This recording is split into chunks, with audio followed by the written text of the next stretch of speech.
नमस्कार दोस्तों, मैं डॉक्टर संदीप दोस्तों हाजिर हूँ आपके सामने अपनी नई वीडियो के साथ।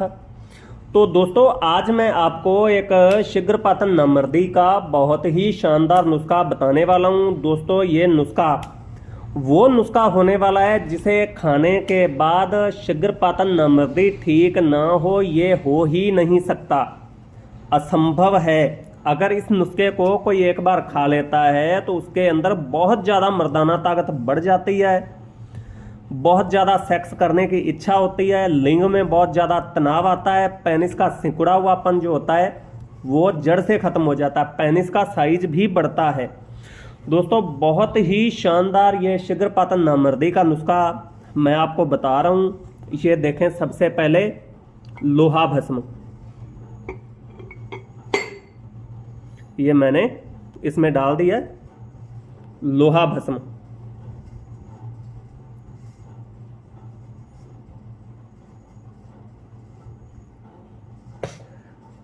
ये देखें दोस्तों 21-22 ग्राम ये लोहा भस्म हो रही है।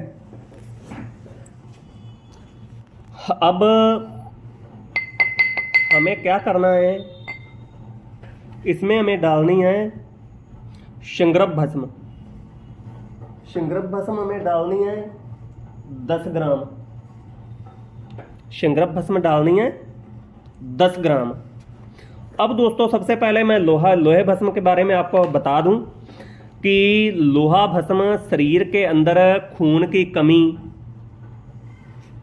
शरीर की कमजोरी, शरीर की गर्मी, लीवर, किडनी, इन चीज़ों के लिए बहुत ज़्यादा फायदेमंद होता, बहुत ज़्यादा फायदेमंद। शरीर की कमजोरी को ये जड़ से ख़त्म करता है, कितनी भी कमजोरी हो।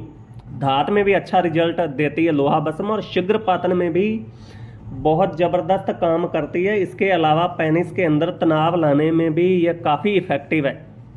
बाकी दोस्तों जहाँ तक बात आती है सेक्स पावर के लिए, तो इसके साथ किसी भी ऐसी चीज़ का कॉम्बिनेशन बनाना ज़रूरी होता है जो सेक्स पावर में काम आती है। अब दोस्तों शिंगरब भस्म तो हर कोई जानता है, शिंगरब भस्म मर्दाना ताकत के लिए सबसे अच्छी भस्मों में से एक है। शिंगरब भस्म हमें डालनी है 10 ग्राम। ये देखें ये 22 ग्राम दिखा रहा है, तो ये हमें 20 ग्राम लेनी है। 1-2 ग्राम ऊपर नीचे हो जाती है, कोई दिक्कत नहीं। ज़्यादा हो जाए 1-2 ग्राम कोई दिक्कत नहीं, कम ना हो।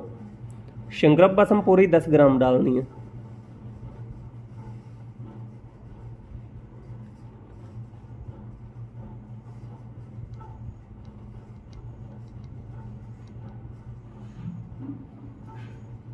इसके अलावा दोस्तों अब इसमें हमें डालनी है संखिया भस्म। तो संखिया भस्म हमें इसमें डालनी है 3 ग्राम। तो ये हमारा मर्दाना ताकत का बहुत ही शानदार नुस्खा बन जाएगा। ये हमारी लोहा भस्म, उसके बाद ये हमारी शिंगरब भस्म आ गई। शिंगरब भस्म के बाद हमारी संखिया भस्म, ये हमें डालनी है 3 ग्राम। इसमें बस ये ध्यान रखना है संखिया भस्म 3 ग्राम से ज़्यादा ना हो। हाँ, अगर शिंगरब भस्म या लोहा भस्म 1-2 ग्राम आगे पीछे हो जाए तो कोई मसला नहीं है।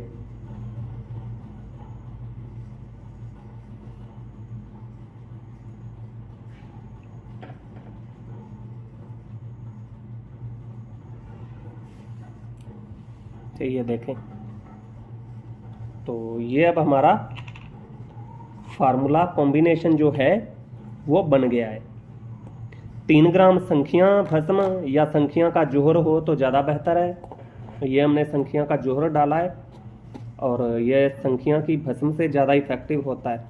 वैसे अच्छे से शोधन करके अगर संखिया की भस्म बनाई जाए तो वो भी बहुत ज़बरदस्त होती है, मगर जोहर तो फिर कहने ही क्या, उसमें फिर कोई अशुद्धि की गुंजाइश नहीं रह जाती। अब हमें दोस्तों करनी है इसकी घुटाई। घुटाई हमें इसकी कितनी करनी है, 5 घंटे। अब घुटाई किस तरीके से करनी है वो भी आप देखें। ये हल्के हाथों से बिल्कुल, क्योंकि भस्मों की पहले हमने घुटाई की हुई है तो हमें इसमें कोई जोर नहीं लगाना होता है। वह हल्के हाथों से धीरे धीरे। ये दोस्तों बहुत ही शानदार नुस्खा बनेगा और मैं कहता हूँ कि दुनिया में कोई ऐसा नामर्द नहीं होगा जो इसे खाने के बाद ठीक ना हो। अब दोस्तों आपको संखिया की भस्म या जोहर कैसे उड़ाना है, शिंगरफ भस्म कैसे बनानी है, लोहा भस्म कैसे बनानी है, ये पहले दोस्तों मैंने वीडियो में बताया हुआ है। बाकी एक बार दोबारा से मैं और जानकारी आपको दे दूं। लोहा भस्म बनाने का तरीका दोस्तों ये शॉर्टकट में मैं आपको तरीके बता देता हूं। वैसे आप पुरानी वीडियो देख लेना लोहा भस्म वाली, मैंने प्रॉपर जानकारी दी हुई है। सबसे पहले आप कांत लोहा ले आएँ।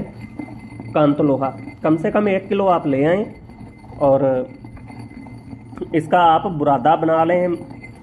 ग्राइंडर से रगड़ के बुरादा बना लें या खराद मशीन वाले से उसका बुरादा बनवा लें, और या आप रेती से रगड़ के बुरादा बना लें। उसके बाद उसमें दोस्तों आपको तरबूज का रस डाल देना है। तरबूज का रस किसी कंच के बर्तन में या मिट्टी के मर्दमान में आप उसे डाल दें और उसे तरबूज के रस से भर दें।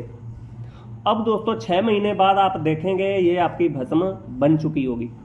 इसे आप हाथों से रगड़ के देखेंगे बिल्कुल पाउडर हो जाएगी। अगर कोई कमी शमी रहती है तो आप और फल का, किसी भी फल का जूस यूज कर डाल दें इसमें। शर्त यह है कि फल मीठा ही हो, यानी कि जैसे नींबू हो गया या गलगल हो गई, चकोतरा हो गया, जो खट्टे फल होते हैं ज़्यादा खट्टे, वो इसमें नहीं डलेंगे। इसमें आप अंगूर का रस डाल दें, अनार का रस डाल दें, संतरे का डाल दें, कोई भी रस डाल दें तो आप 2-4 महीने बाद और 2 महीने बाद आप देखेंगे ये भस्म बन चुकी होगी। उसके बाद दोस्तों इसकी घुटाई करनी है। किसी भी फल के रस में घुटाई करनी है और इसे आग दे देनी है। इसी तरीके से आप 7 पुट्टें दे दें 7 अलग अलग फलों के रस में, और इस भस्म को आप अपने पास कंच के डिब्बे में डाल के रख लें। उसके बाद दोस्तों ये आपकी भस्म इस्तेमाल होने के लायक बन गई है। अब इसके अलावा जो संखियाँ हैं, संखियाँ को आप सूखा रगड़ लें, सूखा ही शुद्ध की हुई संखियाँ को। उसके बाद डमरू यंत्र में आप इसे उड़ा लें और इसका जोहर प्राप्त कर लें।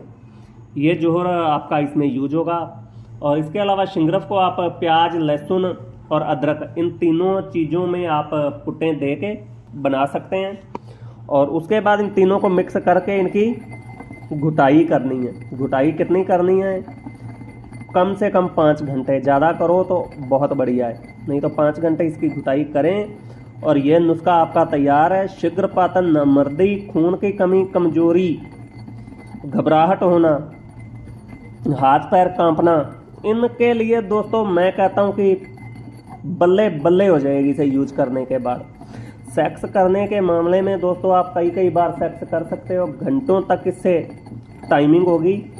और बस इसमें ध्यान ये रखना दोस्तों, शिंगरफ और लोहे की भस्म 1-2 ग्राम ऊपर हो जाए कोई मसला नहीं, संख्या 3 ग्राम से ज़्यादा ना हो, क्योंकि संख्या की भस्म 3 ग्राम से ज़्यादा होगी तो फिर शरीर में ज़्यादा ही उत्तेजना बढ़ जाएगी, फिर खाली दिमाग में सेक्स ही रह जाएगा, बस दिन रात सेक्स सेक्स, और कोई बात पे ध्यान ही नहीं जाएगा। तो इसलिए 3 ग्राम से संख्या ज़्यादा ना हो। तो उम्मीद करता हूँ दोस्तों मेरे द्वारा दी गई जानकारी आपको अच्छी लगी होगी। तो आप मेरे चैनल को सब्सक्राइब कर लें, वीडियो को ज़्यादा से ज़्यादा लाइक करें, शेयर करें। धन्यवाद।